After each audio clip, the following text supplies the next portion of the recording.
Tonight, the selection of a site for a desalination plant on the Lower Eyre Peninsula takes another step forward.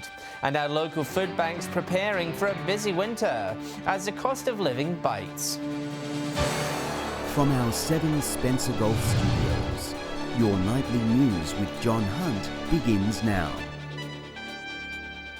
Good evening. A decision on where an Eyre Peninsula desalination plant will be built is drawing closer, with selection committee members visiting the proposed sites this week. Community consultations have also been held, giving people the chance to have their say. Desalination approaching D-Day on the Eyre Peninsula, the committee drawing closer to selecting a location before their deadline in July. We're working to a fairly tight time frame. We need to present to both government and SA Water a viable alternative option to Billy Light's Point. Members of the committee took a tour of each of the 4 selected sites scattered across the Lower Eyre Peninsula. Point Boston, Sleaford Original, Sleaford West and Shoal Point are all on the table. We took the opportunity to visit all of those 4 sites and particularly wanted to allow the District Council of Lower Eyre Peninsula to see those sites. Community consultations were also conducted, giving the people of the region a chance to contribute. Is community pop-ups, so we've been around to every major town on the Eyre Peninsula and provided people there, residents, with the opportunity to drop in and see what's going on, provide some comment should they wish. Next on the committee's agenda is to develop and design the technical aspects of a plant at each location. With those 4 sites, there'll be technical design work done on all 4 sites, so it'll be a little while before we narrow the list further. We need to see that technical design work and make an assessment on that. Henry Millick, 7 Spencer Golf News. The person accused of murdering nursing student Jasmine Kaur has fronted the Adelaide Supreme Court. 22-year-old Tarik Jo Singh formally pleaded not guilty to the crime. In 2021, Ms Kaur's body was found in a shallow grave at Morlana Creek, about 40 kilometres north of Hawker in the Flinders Ranges. Prosecutors allege Mr Singh stalked Ms Kaur, who was known to him, for weeks before he abducted her from her workplace at Southern Cross Aged Care Home. A man has been arrested following an alleged serious assault in Peterborough last night. Just before 6 p.m, police attended the local hospital after a 48-year-old man presented with stab wounds to his chest. He was airlifted to the Royal Adelaide Hospital. His injuries are not believed to be life-threatening. A 62-year-old man who is known to the victim was arrested, with a knife allegedly used in the assault also located. And a man has lost his licence after being caught drink driving at Cleve over the weekend. Just after 7:30 p.m. on Saturday, police stopped a Mitsubishi Ute for a mobile breath test. The driver, a 25-year-old from Rudao, allegedly recorded a blood alcohol reading of 0.212, more than 4 times the legal limit. His car was impounded and he will be summoned to appear in court at a later date. One of Port Pirie's local support services is bracing themselves for a long and difficult winter. With the increased cost of living and the cooler months starting to bite, they say they are also struggling with demand. It's looking like a long winter for local charities. Like everyone else, the food hub in Port Pirie is feeling the icy breeze as we enter the cooler months. They are currently experiencing a food and volunteer shortage and need local help to overcome it. The Community Food Hub is a program that supplies food to those that are experiencing financial hardship. You need to be a member to join the Food Hub and visit the Food Hub. The hub try to provide as much variety and healthy options as they can. But it's becoming difficult as the supply and demand issue restricts what they can offer. We resource all of our stock from Food Bank SA, and they obviously have had noticeable problems with them being able to source their food as well, which then impacts on us because we get from them, so what they can't get, we can't purchase either. Innovation, however, is at their core. The group winning the Healthy Towns Challenge Award in 2020, using this money to produce healthy, affordable meal packs for families. Of that, we address lots of needs in the community with dietary requirements. Our meal packs came out of that challenge and they're still available and they're really affordable at $8, and that will feed a family of 5 to 6 people. Jackie says community members can assist by donating and volunteering in their organisation. For more information, visit their website. Annabelle Francis, 7 Spencer Golf News. Still to come tonight, new figures show the impact of the Monday Bash goes beyond expectations, and a program set to help new drivers get the assistance and lessons they need.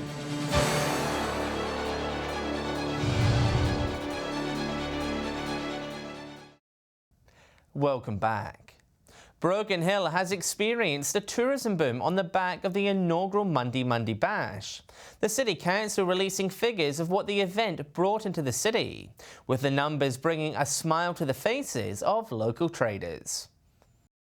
It's music to the ears of the Silver City. The impact of the Monday Bash has been laid out by Council. Local motels and Airbnbs are not the only ones to benefit, with others also thriving. When we've crunched some of the data, that there was a $3.5 million investment from visitors expenditure during that period in the week before and the week after the Monday Bash. It was originally predicted the event would bring in $5.4 million over a 3-year period. However, that was accumulated before last year's lockdown, with the event surpassing expectations.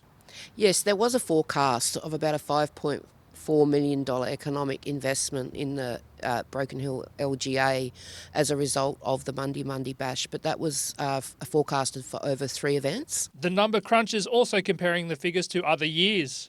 2019 a particular focus as it was the last normal year. Across the whole month of April, there was a 29.4% increase in visitor expenditure in the city of Broken Hill. The hospitality, entertainment and tourism sector were the big winners from the surge in visitors, although the retail sector benefited as well. The Easter long weekend also helping. We had a lot of people coming to Broken Hill for Easter weekend, and then Monday visitors rolled in after that. So we actually got to benefit from two different types of visitors. The next bash takes place in August. Joshua Mercer, 7 Spencer Golf News. West Coast Youth in Port Lincoln is looking to give back to those in need this winter, offering up services for those who are homeless. The new CEO is looking to make her mark and give back to those doing it tough in the region. West Coast Youth are often racing. The Eyre Peninsula Support Service has got a new face at the helm, with Narelle Biddle taking over as CEO. With the cold months now upon us, her first point of call is to assist in combating homelessness. Our focus in winter is homelessness, as it always is all time of year, but ensuring that we really have those services for people, that we can provide some comfort and warmth where it's needed, but also with our counselling services and our youth programs. Despite the challenges of COVID, the support group is looking to open its youth hub regularly, as well as host more events within the community. So we have started getting a bit out there again. Recently we did a sandcastle event with some other agencies in town and worked with Scotty Easton to deliver some sumo suits and bubble soccer for Youth Week. West Coast Youth offering a range of support services this winter, providing kids with a chance to shoot some hoops or even encouraging them to get on the smoothie making bike. Whatever the support is, Narelle is encouraging people to make contact. People just can reach out to us either by coming in the door and visiting us from 9 till 5 Monday to Friday, or they can call us and we can help them with any service that they need. So whether it's homelessness, AOD or family and youth counselling. Henry Millick, 7 Spencer Golf News. Learning to drive is a skill for life, but unfortunately not everyone is given the same opportunity to learn with a trusted adult.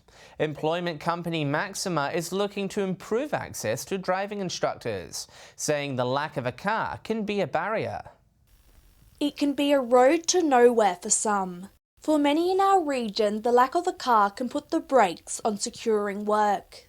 We identified through our list of customers that one of the major barriers to gaining employment, particularly in country regions, is not having a licence. Maxima's Key to Drive program is looking to turn that around. The initiative provides professional support for learner drivers to ensure they get the best possible training.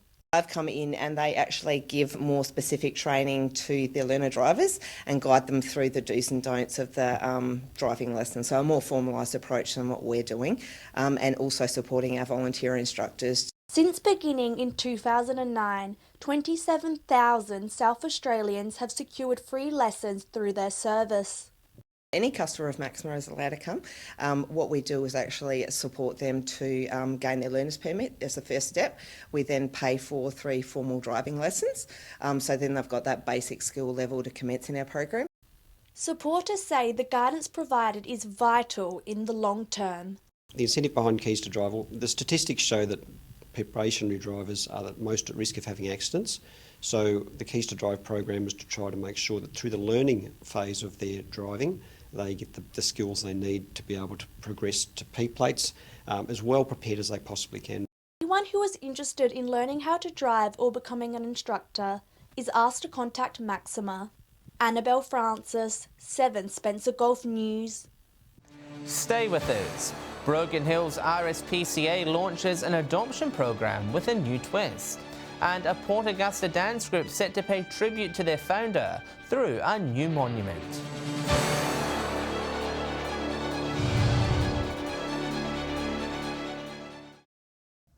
RSPCA New South Wales has come up with a new program aiming to ensure older pets are adopted.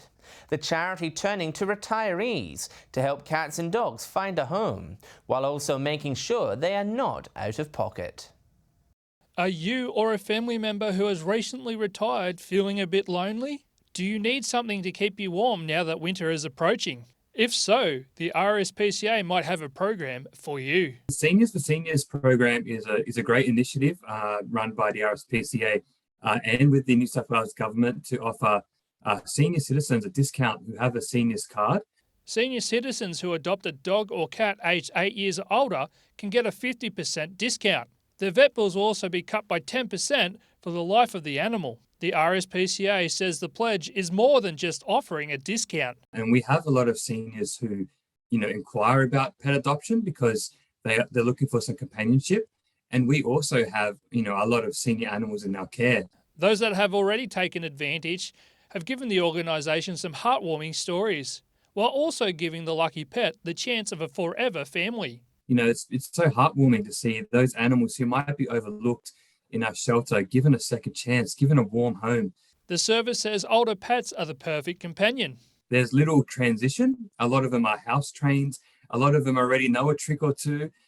So it's easy for an older pet to assimilate, into a new household. Those interested are advised to consult a professional as they may have underlying conditions. Contact your closest shelter to find out more. Joshua Mercer, 7 Spencer Golf News. Port Augusta City Council was given approval for a monument to be established outside of the Lee Memorial Theatre. Local group Anderson Dancers will lay a marble star at the site to honour their founder, Ethel Anderson.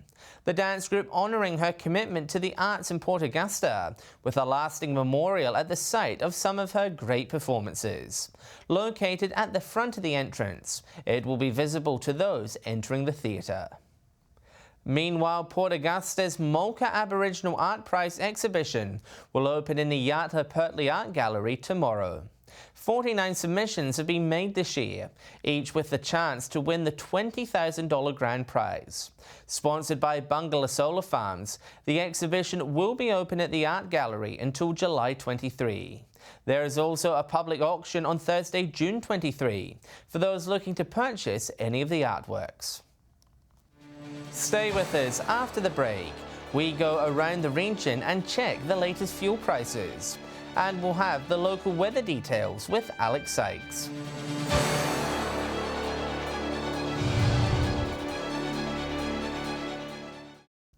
Hello again. 1 week into June, we are seeing minuscule changes to fuel prices, despite motorists crying out for cheaper fuel. While the price of fuel in the regions is steep, it's even worse in the city. Here's Edwin McCarroll with this week's Fuel Watch. Unleaded prices are a bit of a mixed bag across our region at the moment, with some prices appearing to fluctuate by a few cents, while others are at a standstill. We have a few green arrows across the board this week, but really it's nothing to get excited about, with most prices looking very similar to how they did last week. Port Lincoln's unleaded price is virtually the same, but if we jump across the border to Broken Hill, we've seen a price drop from $2 a litre down to $1.98. Kadina and Port Augusta prices are unchanged at this time, which is disappointing for those in the Upper Spencer Gulf, with Port Augusta unable to catch a break, constantly having the highest prices for unleaded in our broadcast area. Whyalla is now sitting at $1.98, while Port Pirie is up to $2.01. Where it's really interesting this week is when we take a look at Adelaide's unleaded prices. In a week, we have seen a massive jump from $1.85 all the way up to $2.18. This is right across the board. As you can see, the majority of service stations are highlighted in red this week, making it very hard to find a good deal if you're going down to the city this weekend. Switching to diesel, we are seeing more of those red arrows we are so familiar with at the moment. Whyalla and Kadina's prices are virtually the same as they were last week, but in Port Pirie we have seen it rise to $2.08 this week. It's the same price in Port Lincoln, but in Port Augusta we have seen prices on average drop by about a cent. Diesel isn't exempt from that Adelaide price hike either, with prices rising by about 9 cents. Finally, autogas prices remain the same in Broken Hill, Kadina, Port Augusta and Port Lincoln this week. Whyalla and Adelaide have dropped their prices by a cent. And in Port Pirie, filling up with gas will cost you $1.20 per litre. Now remember, these prices are just the regional averages and do not represent any one particular outlet. If you see fuel for cheaper, please let us know through our Facebook page. Time now to take a look at what's happening in the weather across the Spencer Gulf and Broken Hill with Alex Sykes. And Alex, are we any closer to seeing the end of this nasty cold snap? Good evening to you and our viewers. Well, John, it appears the cooler temperatures will be sticking around for the week and into the weekend. But I have some good news on the rain front. More detail on that in just a moment. Let's first take a look at today's conditions.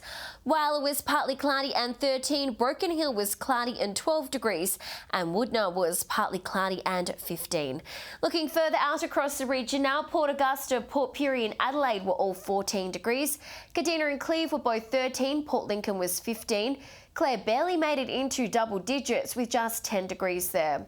Taking a look at the satellite image now, low clouds skimming over much of the state in cool brisk winds with a cool air mass is bringing showers, mostly confined to the southern coastal fringe. Skies are drier further north as these winds dry out overland. A marine wind warning and a flood warning for South Australia's inland rivers remains current. Moving on to tomorrow's weather outlook now, and we'll start with the Gulf waters. Southwesterly winds about 10 knots, increasing to 15 knots in the morning. Seas below 1 metre, swell south to southwesterly below 1 metre, increasing to 1.5 metres south of Cow to Woolaroo. Port Lincoln cloudy and 16 degrees tomorrow, Cleve to top 14. Woodna mainly fine, also 16 degrees. Whyalla, Port Augusta and Kadina all a shower or two and a max of 15 degrees there. Port Pirie showers also 15, similar conditions for Clare 12, and over the border at Broken Hill, it'll be partly cloudy and 13 degrees there. Taking a look further through the week now, and those showers continue across most centres on Friday, so keep the brolly handy. Cooper Pedy, Broken Hill, Whyalla and Woodna all cloudy conditions. Temperatures across the region between 15 and 17 degrees. A peek at that all-important weekend forecast now, and conditions are clearing up across most centres. Showers for Port Pirie, Kadina and Adelaide, partly cloudy across everywhere else. Temperatures again sitting in the mid-teens. Broken Hill will reach just 13. The rain will hold off for much of the region on Sunday. Showers for Port Pirie and Adelaide, mainly fine for Cooper Pedy, Port Augusta and Whyalla. Cloudy conditions everywhere else. So John, as you can see, lots of Spencer Gulf residents are in for some relief from the wet conditions over the weekend. It's back to you. Thanks for that, Alex. And that's the local news this Wednesday evening. Thanks for joining us. I'll have updates later. And we're back tomorrow just before Port's clash with Richmond at 6:30. Until then, enjoy your evening. Good night.